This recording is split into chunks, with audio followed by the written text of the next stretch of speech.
कल्पना कीजिए, आप समंदर किनारे खड़े हैं, दिसंबर का महीना है, आप ऑस्ट्रेलिया में हैं इसलिए गर्मियां हैं, आप वहाँ एक मोमबत्ती जलाने गए हैं, हनुक्का मनाने, रोशनी का त्यौहार। आपको उम्मीद थी कि सब कुछ शांत सुकून भरा होगा, लेकिन 14 दिसंबर की शाम ऐसा नहीं हुआ। ऑस्ट्रेलिया के मशहूर बॉन्डाई बीच पर ये सारे पूर्वानुमान गलत साबित हुए। कुल 15 लोग मारे गए। ये गिनती 15 से कई गुना ज़्यादा भी हो सकती थी अगर वहाँ अहमद अल अहमद नहीं होते। अहमद उम्र 43 साल, ऑस्ट्रेलिया के सदरलैंड शहर में फलों की एक दुकान चलाते हैं। जब हमला हुआ वो उसी बीच पर यहूदी लोगों की भीड़ से कुछ दूरी पर खड़े थे। जब लोग गोलियों की आवाज़ से दूर भाग रहे थे तब अहमद उस आवाज़ की तरफ दौड़ पड़े। रिपोर्ट्स बताती हैं कि उन्हें 4 से 5 गोलियां लगीं, लेकिन उन्होंने एक हमलावर को दबोच लिया। अहमद के पिता ने कहा, मेरे बेटे ने ये नहीं सोचा कि वो किन लोगों को बचा रहा है, उनका मजहब क्या है। उसने बस ये देखा कि सड़क पर इंसान मर रहे हैं। तो आज हम इस घटना की तह तक जाएंगे। हम समझेंगे कि ये क्यों हुआ, इसे किसने अंजाम दिया, एक धर्म विशेष को निशाना क्यों बनाया गया, और वो ऑस्ट्रेलिया जो दुनिया भर में अपने सख्त बंदूक कानूनों के लिए जाना जाता है, वो अचानक इस संकट के मुहाने पर कैसे आ खड़ा हुआ। नमस्ते, मेरा नाम है अंकुर और आप देख रहे हैं ललन टॉप का अंतर्राष्ट्रीय प्रसंगों से जुड़ा रोजाना का कार्यक्रम दुनियादारी।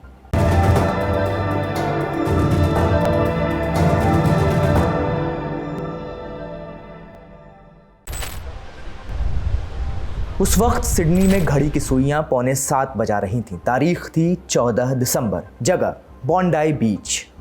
सुनहरी रेत, साफ नीला पानी, ठीक बगल में रेस्टोरेंट्स, बार, कैफ़े, मौज मस्ती का पूरा इंतज़ाम। साल भर यहाँ मेला लगा रहता है। एक साल में कई लाख लोग यहाँ आते हैं। मुंबई का मरीन ड्राइव समझिए। इसी बीच पर है आर्चर पार्क। 14 दिसंबर की शाम के वक्त यहाँ यहूदी समुदाय के सैकड़ों लोग जमा थे।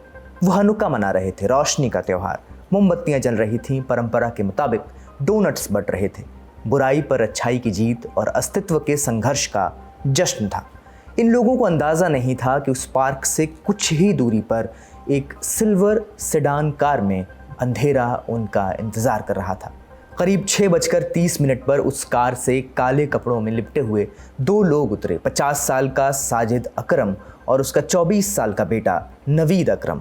रिश्तेदारों से बोलकर निकले थे ये लोग कि हम मछली पकड़ने जा रहे हैं, लेकिन उनके थैलों में मौत का सामान था। कार से उतरते ही उन्होंने फायरिंग शुरू की। 2 लोगों की जान भी ले ली। फिर वे दोनों पास के एक फुटओवर ब्रिज पर चढ़ गए। ये जगह ऊंचाई पर थी और नीचे पार्क में जमा भीड़ पर सीधी नज़र रखने के लिए मुफीद थी। दोनों ने फुटओवर ब्रिज से गोलियों की बौछार शुरू कर दी। चश्मदीदों ने बताया कि यह अंधाधुंध फायरिंग नहीं थी, वो चुन चुन कर निशाना बना रहे थे। रिपोर्ट्स तो यहाँ तक कहती हैं कि उन्होंने गैर यहूदी लोगों को हटने का इशारा किया। वो शिकार कर रहे थे, सिर्फ और सिर्फ उनका जो हनुक्का मना रहे थे।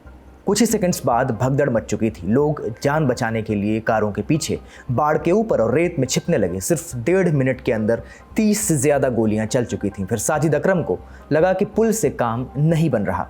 वो नीचे उतरा, हाथ में उसके शॉटगन थी। वो भागती भीड़ के और करीब जाना चाहता था। तब तक पुलिस के सायरन गूंजने लगे थे, लेकिन जो पुलिस वाले सबसे पहले पहुंचे उनके हाथों में सिर्फ पिस्तौलें थीं और सामने दुश्मन ऊंचाई पर था, हथियार से लैस था। सब कुछ ख़त्म होता दिख रहा था, लेकिन तभी एक तीसरे किरदार की एंट्री हुई। नाम अहमद अल अहमद, उम्र 43 साल, पेशा फल बेचना। वीडियो देखिए, दिख रहा है कि अहमद एक कार के पीछे छिपे थे। जैसे ही साजिद रीलोड करने या निशाना ढूंढने के लिए रुका, अहमद हत्यारे पर झपट पड़े। अहमद ने साजिद से हथियार छीन लिया। बंदूक अब अहमद के हाथ में थी। वो चाहते तो गोली चला सकते थे, लेकिन उन्होंने ऐसा नहीं किया। उन्होंने बंदूक ताने रखी, पीछे हटे और उसे एक पेड़ के पास फेंक दिया ताकि वो दोबारा इस्तेमाल न हो सके। एक निहत्थे ने हथियारबंद को हरा दिया था, लेकिन कीमत भी उसे चुकानी पड़ी। पुल पर खड़े दूसरे शूटर नवीद ने अहमद को देख लिया। उसने गोली चला दी। अहमद गिर पड़े, लेकिन अहमद का काम हो चुका था। उन्होंने पुलिस को वो वक्त दे दिया जिसकी उन्हें ज़रूरत थी। कुछ ही देर बाद स्थानीय पुलिस की टैक्टिकल ऑपरेशंस यूनिट पहुंची। मुठभेड़ में साजिद अकरम ढेर हो गया। नवीद गंभीर रूप से घायल होकर पकड़ा गया। शाम के 7 बजते बजते तक सब कुछ शांत हो चुका था। सिर्फ 15 मिनट, 50 राउंड फायरिंग, 15 मौतें, 42 घायल। इसके अलावा अहमद के शरीर में कई गोलियां लगीं। वो फिलहाल अस्पताल में है। मरने वालों में 10 साल की बच्ची मटिल्डा भी थी। लंदन में जन्मे यहूदी धर्मगुरु यानी रब्बी एली श्लेंजर भी थे। इन सबसे ज़्यादा चर्चा एलेक्स क्लैटमैन की हो रही है। एलेक्स क्लैटमैन होलोकॉस्ट सर्वाइवर थे। वो यूरोप में नाज़ियों के कहर से बच निकले थे, लेकिन 2025 में नफरत की गोली ने उन्हें ढूंढ लिया। ताबड़तोड़ गोलियां चलाने वाले हमलावरों को भी जानिए। दोनों सिडनी के ही रहने वाले थे, रिश्ते में बाप बेटे। 50 साल का साजिद अकरम जो मौके पर ही मारा गया, और उसका 24 साल का बेटा नवीद अकरम जो अस्पताल में है। साजिद 1998 में स्टूडेंट वीज़ा पर ऑस्ट्रेलिया आया था। 2001 में उसे पार्टनर वीज़ा मिला और फिर वो पक्का नागरिक बन गया। साजिद के पास बंदूक रखने का कानूनी लाइसेंस था। उसने प्रशासन को बताया था कि उसे रिक्रिएशनल हंटिंग यानी शिकार का शौक है। वो बाकायदा एक गन क्लब का सदस्य भी था। उसी सिस्टम का इस्तेमाल करके उसने वो हथियार जुटाए जिनसे उसने कत्लेआम मचाए।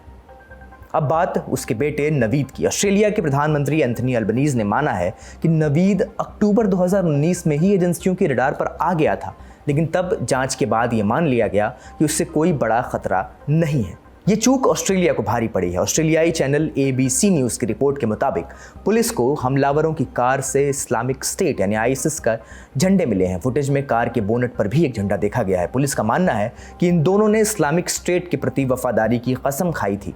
नवीद के सिडनी में मौजूद इस्लामिक स्टेट सेल से जुड़े होने की भी जांच हो रही है। पुलिस को यह भी पता चला है कि हमले से पहले ये दोनों अपने घर पर नहीं थे। इन्होंने बॉन्डाई बीच से 30 मिनट दूरी पर कैंपसी इलाके में एक ग्रे रंग की इमारत में कमरा किराए पर लिया था। वहीं बैठकर इन्होंने पूरी प्लानिंग की। उधर BBC ने इनके पुराने पड़ोसियों से भी बात की है। जब पुलिस ने इनके असली घर पर छापा मारा तो पड़ोसियों को यकीन ही नहीं हुआ। एक पड़ोसी ने BBC से कहा कि खबर देखकर मेरे मुंह से बस यही निकला, हे भगवान, ये वो लोग नहीं हो सकते। लेकिन अफसोस की बात यह है कि वही लोग थे, आपके और हमारे बीच रहने वाले वो लोग जो अंदर ही अंदर नफरत की आग में जल रहे थे। नफरत किस बात की? यहूदियों के प्रति। ऑस्ट्रेलिया के प्रधानमंत्री एंथनी अल्बनीज़ ने इस हमले को यहूदी विरोधी हमला करार दिया है। ये यहूदियों के खिलाफ नफरत और आतंकवाद का हमला है जिसने हमारे देश के दिल पर चोट की है। यहूदी ऑस्ट्रेलियाओं पर हमला पूरे ऑस्ट्रेलिया पर हमला है। हर ऑस्ट्रेलियाई मेरी तरह गहरे दुख और सदमे में है। हमारे देश में नफरत, हिंसा और आतंकवाद के लिए कोई जगह नहीं है। हम इसे जड़ से खत्म करेंगे। इस नफरत और हिंसा के काले पल के बीच भी राष्ट्रीय एकता का एक पल सामने आएगा। इस मुश्किल समय में देश भर के ऑस्ट्रेलियाई एकजुट होकर अपने यहूदी भाइयों और बहनों के साथ खड़े होंगे। यह हमारे देश के लिए एक बहुत बुरा समय है, लेकिन हम इसे एक साथ मिलकर पार करेंगे।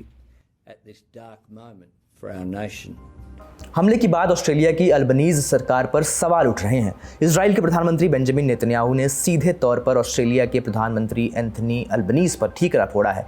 नेतन्याहू का कहना है कि अल्बनीज़ सरकार ऑस्ट्रेलिया के यहूदी समुदाय को सुरक्षा देने में नाकाम रही है।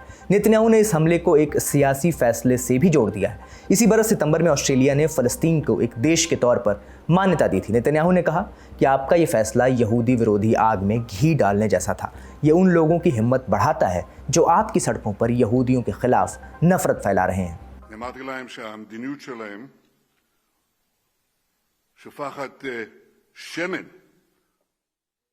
मैंने ऑस्ट्रेलियाई सरकार से कहा कि उनकी नीतियां यहूदियों के खिलाफ नफरत को और भड़का रही हैं। वो उस यहूदी विरोधी सोच को बढ़ावा दे रही हैं जो आज ऑस्ट्रेलिया की सड़कों पर साफ दिख रही है।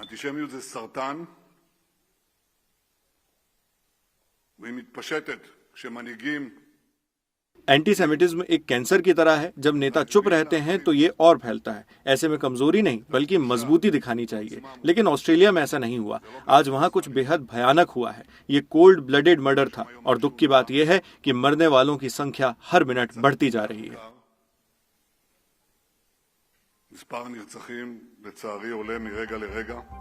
ऐसी ही एक राय अमेरिकी अखबार न्यूयॉर्क टाइम्स के कॉलमनिस्ट ब्रेट स्टीफन्स ने रखी है। उन्होंने लिखा है, अल्बनीज़ ने कहा कि यह हमला समझ से बाहर है, लेकिन ऐसा नहीं है।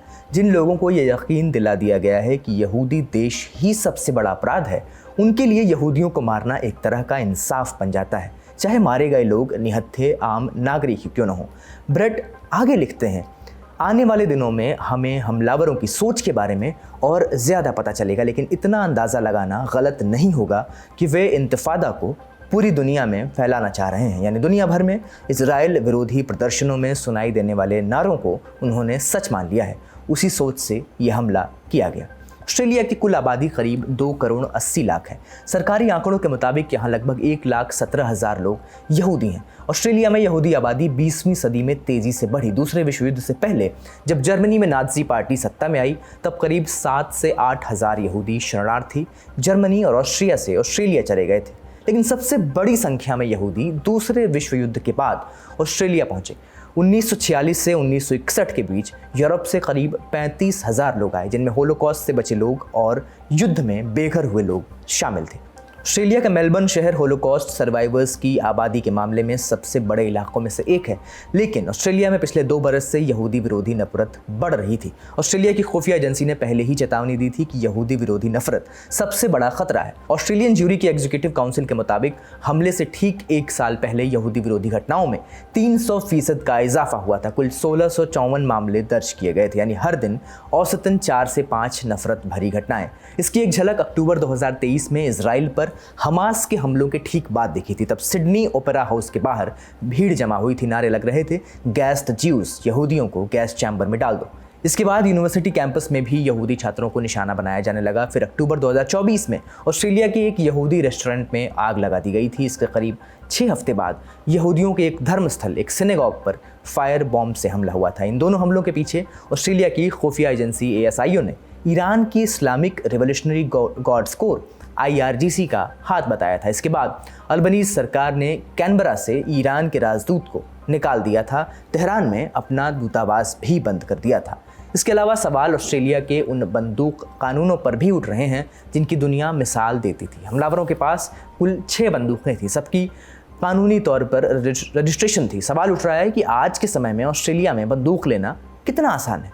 1996 में पोर्ट ऑर्थर नरसंहार के बाद ऑस्ट्रेलिया ने ऑटोमेटिक और सेमी ऑटोमेटिक हथियारों पर बैन लगा दिया था। 26 अप्रैल 1996 को ऑस्ट्रेलिया के तस्मानिया शहर में एक हमलावर ने 35 लोगों की हत्या कर दी थी। ये उसके इतिहास में अब तक का सबसे बड़ा हमला था। इसके बाद देश भर में सख्त गन कानूनों की मांग तेज हो गई। सरकार ने इस बाबत कदम भी उठाया। नए कानूनों के तहत सेमी ऑटोमेटिक हथियारों पर प्रतिबंध लगा दिए गए। राष्ट्रीय स्तर पर गन बायबैक स्कीम शुरू हुई, जिसमें लोगों से बंदूकें वापस खरीदी गईं और लाइसेंस लेने के नियमों को बेहद सख्त कर दिया गया। इन कानूनों के बावजूद ऑस्ट्रेलिया में कानूनी तौर पर रखी जाने वाली बंदूकों की संख्या लगातार बढ़ी है। अब ये 1996 से पहले के स्तर से भी ज़्यादा हो चुकी है। अल्बनीज़ सरकार कह रही है कि वो नियमों की समीक्षा करेगी।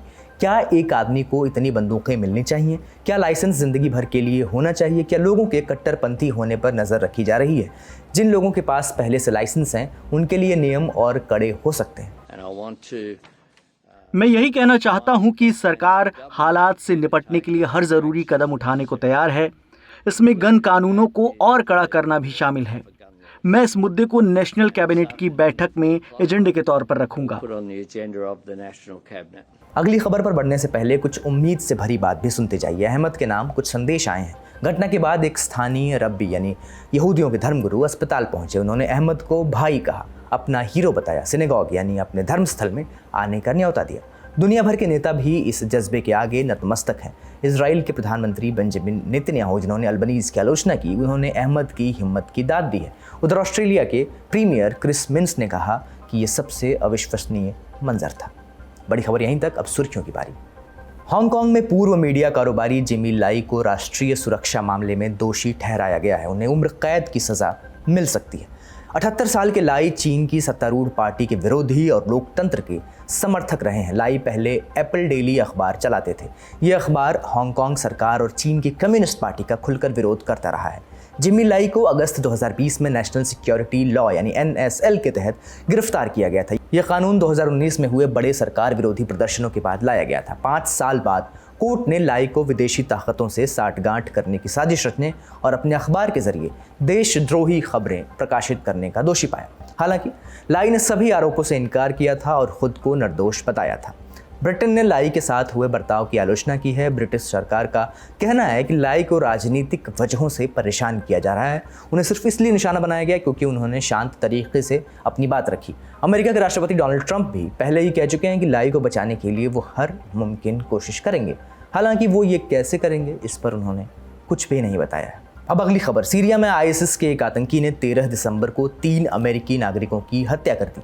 अमेरिकी सेंट्रल कमांड सेंटकॉम ने बताया कि इनमें 2 सैनिक और 1 आम नागरिक शामिल थे, जबकि 3 अमेरिकी सैनिक घायल हुए हैं। हमलावर से मुठभेड़ हुई और उसे मार गिराया गया है। ये गोलीबारी पालमायरा इलाके के पास हुई। मामले में कार्रवाई करते हुए अब तक 3 लोगों को हिरासत में लिया गया है।